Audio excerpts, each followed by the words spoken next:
Halo semuanya, Indonesia semakin menunjukkan tajinya di kancah global, menjelma menjadi kekuatan ekonomi yang tak bisa diabaikan. Dari krisis berat tahun 1998, Indonesia kini melesat sebagai salah satu kekuatan ekonomi utama di Asia. Bahkan, Dana Moneter Internasional atau IMF memprediksi bahwa pada tahun 2045, Indonesia akan menjadi ekonomi terbesar keempat di dunia setelah Tiongkok, India, dan Amerika Serikat.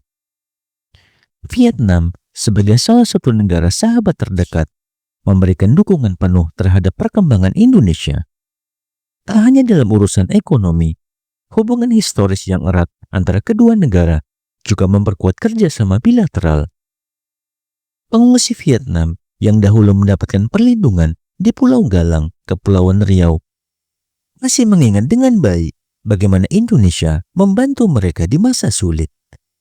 Kini, bahasa Indonesia bahkan telah menjadi bahasa resmi kedua di Vietnam, menunjukkan betapa eratnya hubungan kedua negara. Bagaimana kelanjutannya? Simak video ini hingga akhir.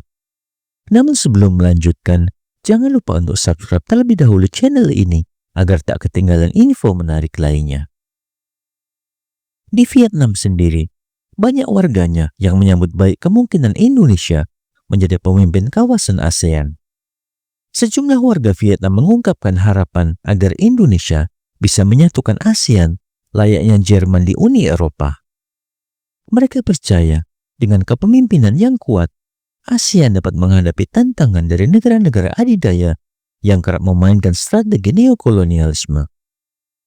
Namun, di sisi lain, ada juga warga Vietnam yang menegaskan bahwa dukungan mereka kepada Indonesia bergantung pada tujuan yang diusung. Jika Indonesia menggunakan kekuatannya untuk membangun kawasan, Vietnam akan mendukung penuh. Namun, jika tujuan tersebut berubah menjadi dominasi terhadap negara-negara tetangga, maka Vietnam tidak akan tinggal diam. Hal ini menunjukkan bahwa meskipun hubungan kedua negara erat, keseimbangan dan keadilan dalam kepemimpinan tetap menjadi perhatian utama. Tak hanya di tingkat masyarakat, di tingkat pemerintahan, Vietnam juga menunjukkan dukungan penuh bagi Indonesia. Menteri Luar Negeri Vietnam dalam kunjungannya ke Jakarta menegaskan kembali komitmen negaranya untuk mempererat kemitraan strategis dengan Indonesia. Dalam pertemuan bilateral dengan Menteri Luar Negeri, Vietnam menyampaikan apresiasi atas kepemimpinan Indonesia dalam G20, serta posisi strategisnya di ASEAN. Kedua negara juga sepakat untuk mempercepat finalisasi rencana aksi kerjasama periode 2024 hingga 2028 yang mencakup berbagai sektor, termasuk perdagangan, investasi, dan diplomasi. Bahkan, target perdagangan bilateral antara Indonesia dan Vietnam yang awalnya dipatok sebesar 10 miliar dolar Amerika Serikat telah terlampaui dan kini ditarget menjadi 15 miliar dolar Amerika Serikat pada tahun 2028. Ini menunjukkan betapa pesatnya perkembangan hubungan ekonomi kedua negara.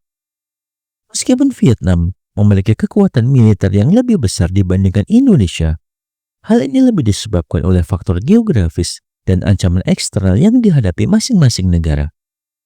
Vietnam berbatasan langsung dengan negara besar seperti Tiongkok yang memiliki ambisi geopolitik luas, sehingga membutuhkan pertahanan darat yang kuat.